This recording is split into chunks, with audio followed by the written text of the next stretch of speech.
esta hora presentamos Pro con la Naturaleza, un espacio para conocer el desarrollo sostenible y conservación de la biodiversidad en nuestro país. Junto a nuestro conductor, Aldo Carlos, te traemos lo último en tendencias ambientales. Entonces, ¿listo para ser un pro de la naturaleza? ¡Empezamos!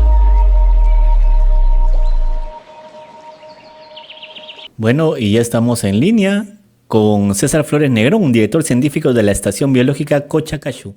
César, ¿cómo estás? Buenas tardes. Buenas tardes, Aldo. Aquí feliz de saludarte a ti y a tu audiencia en este día especial que celebramos el aniversario 50 del Parque Nacional del Manu. Exactamente, compartimos tu felicidad. Desde Por Naturaleza hemos hecho aportes importantes a lo largo de la historia del Parque Nacional del Manu. César, un poco para que te conozca nuestro público, tú eres ingeniero forestal egresado de la Universidad Nacional Agraria La Molina, cuenta con una maestría en ciencias forestales de la Universidad de Yale y un doctorado en la regeneración de los cedros tropicales de las tierras bajas amazónicas de la misma casa de estudios. Su carrera en investigación la inició en Cochacayú en el año 1986, explorando la tecnología de las frutas que comen los monos frailes. Desde ahí empezó su conexión con el Manu y Cochacayú. Ello lo ha llevado a estar ligado a instituciones como la Federación Agraria Departamental de Madre de Dios, CONACA, WWF Perú, Pro Naturaleza y AMPA, entre otros. Actualmente se desempeña como director científico de la Estación Biológica Cochacayú en el Parque Nacional del Manu y administrador general de San Diego Zoo Wildlife Alliance, Perú. César, cuéntanos, a lo largo de esos 54 años que ya tiene la Estación Biológica Cochacayú, ¿cómo ha sido su evolución y qué líneas de trabajo tienen actualmente? Sí, Cochacayú inició su trabajo con el estudio del lagarto negro a cargo de un funcionario de la FAO, Kai Ote, que en ese entonces renunció a su trabajo para venir un año a Cochacayú, internarse y develar los misterios de esta especie de la cual se conocía muy poco. Luego Cochacayú se hace más conocida y famosa cuando en 1973, el año que se funda el parque, viene a la estación una misión científica liderada por el doctor John Turnbull, en la cual lo acompañaba también el joven Robin Foster, un reconocido botánico, y en esa expedición nos acompañó también alguien a quien recordamos mucho, a Bárbara de Aquile. Es en ese año donde John Turnbull descubre la maravilla del bosque, como el que tengo una imagen atrás mío, por la presencia de alta densidad de monos, y eso le llamó muchísimo la atención. Es así que decide cambiar todo lo que venía haciendo para hacer un estudio, gana una beca y estuvo un año en estos bosques, conociendo cómo es que la comunidad de monos puede allí surgir. Pero no solo fue monos, luego vinieron las aves, se descubrieron un par de nuevas especies de aves en Cochacayú en los fines de los 70, y luego los últimos años se ha venido descubriendo cómo es de que este bosque se puede mantener, cómo se regenera, la clave de la regeneración de este bosque. Y los recientes años con la presencia de San Diego estamos dando impulso al estudio de la ecología acuática, que es el elemento que poco se conoce en la Amazonía Baja como el Manu. Entonces son 54 años, más de 40 tesis doctorales, 20 tesis de maestría y de grado, y alrededor de unos 80 artículos científicos que, para ser honestos, han cambiado lo que se estudiaba en los libros de texto de ecología en todo el mundo. Eso es Cochacayú. Excelente. Sabemos además que fue creada la estación biológica antes incluso que el Parque Nacional del Manu, ¿no? ¿Cómo es que surgió este interés inicial? Sí, precisamente es en el relato del doctor Drugliani, el Perú o los funcionarios de aquel entonces encuentran este valle del Manu y deciden que debería ser el gran parque nacional de la selva. y lo primero que pudieron hacer antes de que logren a convencer a los políticos de ese entonces y establecen la estación biológica de Cochacachu, Ok. construido por un grupo de mis profesores. Ajá. Uno de ellos, precisamente, de los que construyó Cochacacho, es miembro activo de Pro Naturaleza, es miembro del equipo fundador de Pro Naturaleza, el Mm, ingeniero Manuel Ríos. así es. Es así que en 1969, un año especial porque es el año para algunos de Woodstock, o es el año en que Perú clasifica al Mundial de México 70, se construye en marzo la estación biológica, con la mira que este centro sea la base para generar información que ayude a la gestión de la Amazonía peruana. No fue sino hasta unos 4 años después que recién se pudieron convencer a las autoridades y los políticos para que el área que rodea la estación se convierta en el Parque Nacional del Mano. En ese entonces era un poco más pequeño y hacia fines de los 80 se amplía el Parque Nacional del Manu para que abarque el casi 1.8 millones de hectáreas que tiene ahora, ¿no? Claro, claro que sí. Cuando hablamos de la estación biológica del corazón del Manu, se puede creer, ¿no? De pronto erróneamente que está ubicada en medio de la selva. ¿Es eso cierto? ¿Cómo se llega a la estación y qué es lo que se encuentra el visitante o investigador durante su estadía? Es cierto, la estación está en el corazón del Parque Nacional del Manu. Está situada a orillas de un lago, precisamente el lago Cashu, que por el lenguaje local, recuerdas, usamos mucho el quechua. Cocha es una palabra quechua que significa lago, y la Mm, estación está ubicada precisamente a orillas de la Cocha Cashu. No sabemos muy bien de dónde viene el nombre. La idea más conocida es de que refleja porque el lago tiene una forma como si fuera una mano con el dedo como lo estoy mostrando, y eso recuerda a la fruta, a una semilla de una fruta conocida como cachú o marañón. Y llegar a Cashu es bueno, ahora es mucho más fácil. Sin embargo, es un viaje de 3 a 4 días desde Cusco. Los 2 primeros días por vía terrestre y el último día y medio o 2 días es necesario recorrer el último tramo en bote, y demanda navegación fluvial y es pasar largas horas de navegación, casi un día y medio entero sentado en el bote.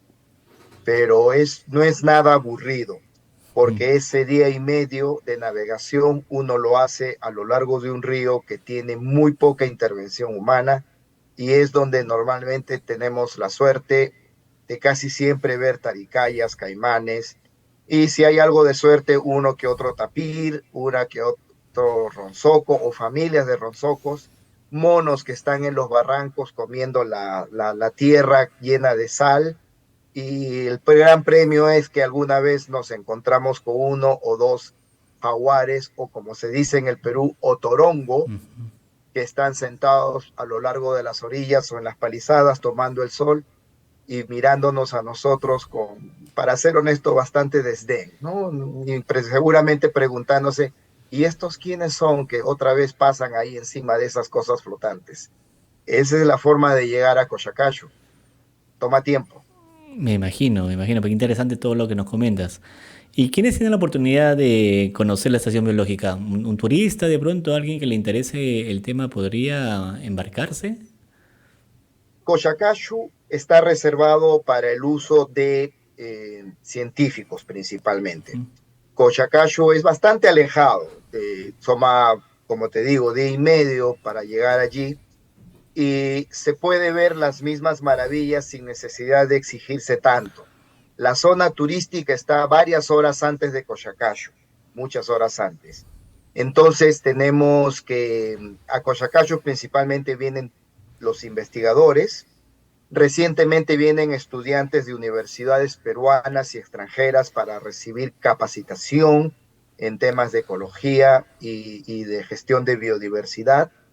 Y desde hace unos 5 años estamos recibiendo también a escolares que vienen de las comunidades dentro del parque y también de los alrededores del parque, quienes han escuchado el nombre y no sabían de qué es y tenían ideas erróneas.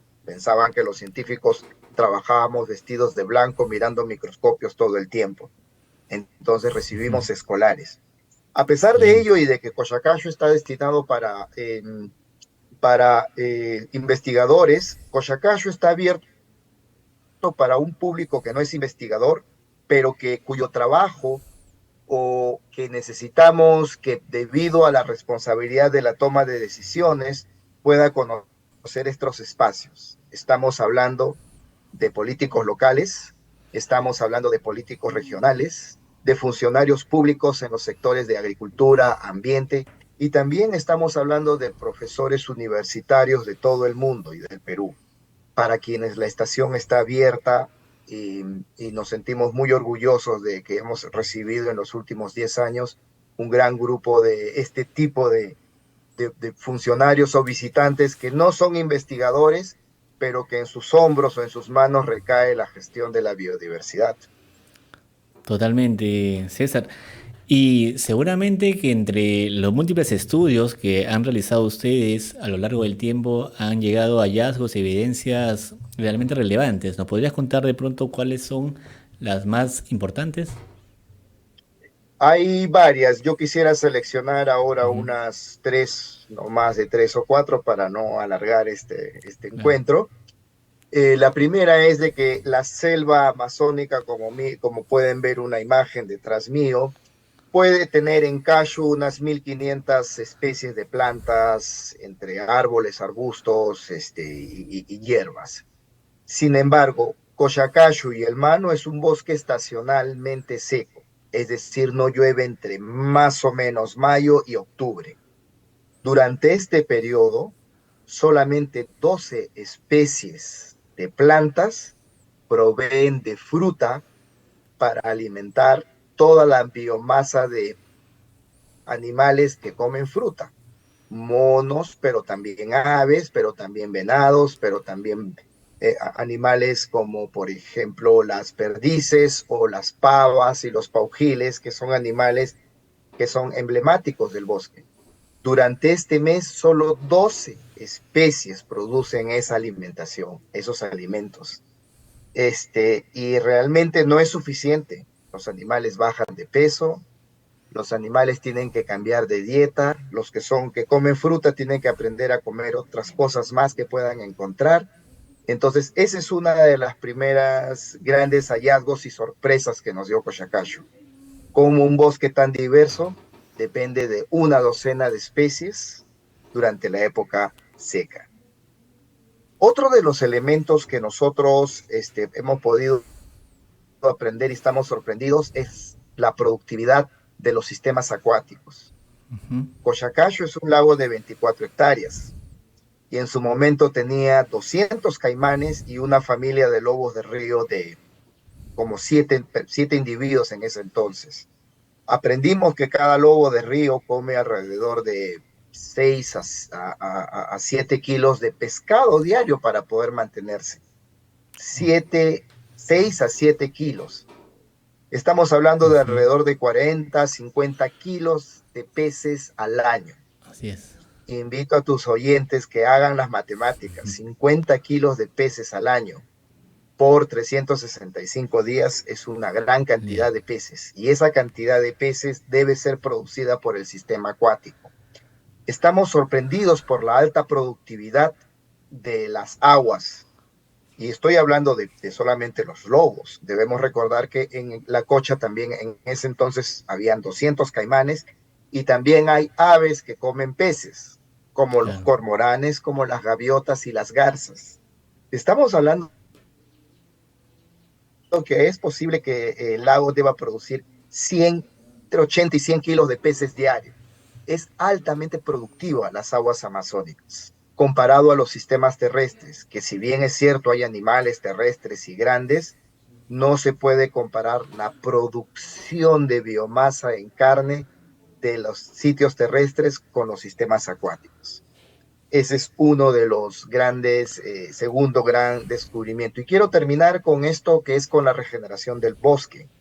Y es que este bosque, si bien es cierto, puede regenerarse y podemos esperar una nueva generación de árboles, se debe a los dispersadores, a los monos y las aves, que comen fruto y viajan entre 500 y casi 1 o 2 kilómetros para depositar las semillas de los frutos que han consumido y que permiten la posibilidad de que el bosque se mantenga. Un bosque sin animales, un bosque cuya fauna y mamíferos o aves han sido cazadas por cacería extrema, no va a generar un nuevo bosque que se mantenga. Va a generar bosques dominados por especies dispersadas por viento. Y es un bosque pobre. Y esa es la clave por la cual la fauna debe ser mantenida en los sistemas amazónicos. Ajá, qué interesante. Diversos profesionales que han tenido la oportunidad justamente de visitar la estación biológica comentan que conocer Cochacayu es una experiencia de vida. ¿A qué crees que se deba esta impresión? Eso es algo difícil de contar y es una de las razones por que creemos de que Cochacayu debe ser principalmente un espacio abierto para ustedes, los comunicadores, porque ustedes son quienes nos pueden ayudar a describir qué tiene de extraordinario este lugar. Tal vez en el caso de Cochacayu es por el lago, porque uno encuentra los lobos día a día, que no temen, no nos temen.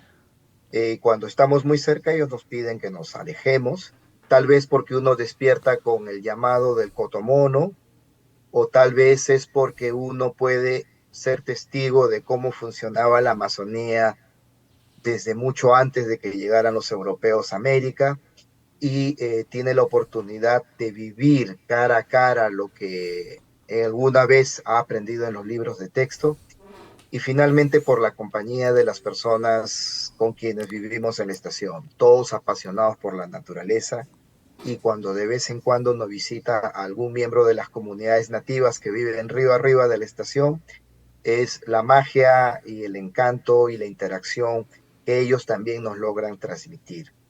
Todo eso hace que la persona que visita Cochacayu sale con una renovación de esperanza, con una renovación de que vale la pena seguir trabajando y peleando por el mantenimiento de la biodiversidad en el Perú. Yo creo que eso es parte de explicar por qué uno sale rejuvenecido y reconfortado y con ganas de seguir trabajando cuando visita Cochacayu. Excelente, César. Y sabemos que ahorita en el curso Técnicas de Campo y Ecología Tropical en la Estación Biológica Cochacayu, que ha sido además reconocida en el ámbito de la conservación. ¿Cuáles son los temas que se abordan en este curso y cuál debería ser el perfil del estudiante interesado en postular? Sí, es un curso principalmente que sigue un legado, sigue el legado establecido por el doctor John Terborgh, quien en la época que él visitaba Cochacayu llevaba 1 o 2 estudiantes a la estación durante 3 meses. Y durante esos 3 meses yo he sido en parte de uno de esa experiencia. Podría caminar por el bosque con investigadores de clase mundial y aprender. Imitando esa experiencia, hemos generado este curso donde invitamos a estudiantes de las ciencias naturales, biología, ingeniería forestal, ingeniería ambiental, tal vez zootecnia o agronomía, estudiantes que estén en el último tercio de su carrera universitaria, que quieran venir y aprender en este laboratorio natural, pulir sus capacidades en lo que es hacer investigación, pero investigación en términos de ciencias naturales en ecología. Y pasan 3 meses en Cochacayu, liderados por profesionales de élite. Al inicio, una mezcla entre profesionales extranjeros y peruanos. Un poco más recientemente, y debido a la pandemia y las restricciones de viaje, somos los peruanos quienes hemos asumido esa responsabilidad de liderar a la nueva generación de estudiantes en el aprendizaje de cómo hacer ciencia. Y dos, ahora estamos también presionando para que los estudiantes aprendan cómo comunicar esa ciencia a un público que no es científico. interesante. En este curso de 3 meses casi siempre invitamos a un profesional en las ciencias de comunicación para que ayude a biólogos, a forestales, a personas que no creen, que no tienen este entrenamiento, a que pesquen esos tips y esas herramientas que le permitan contar su trabajo a un público no científico. Así que no se sientan mal si en algún momento nos contactamos con el equipo de RCR Perú para que nos ayuden dictando algunas sesiones en este curso. Estamos convencidos de que aquí el equipo de RCR va a estar sumamente agradecido de recibir esa invitación. Muchas gracias, César, por acompañarnos la tarde de hoy y felicitaciones por la labor que realizan en la Estación Biológica Cochacayu. Que tengan los éxitos en los años venideros. Gracias. Gracias a ti también. Gracias por acompañarnos en Pro con la Naturaleza. Los esperamos para seguir conociendo más sobre la conservación y el desarrollo sostenible para que seas un Pro con la Naturaleza. Nos vemos.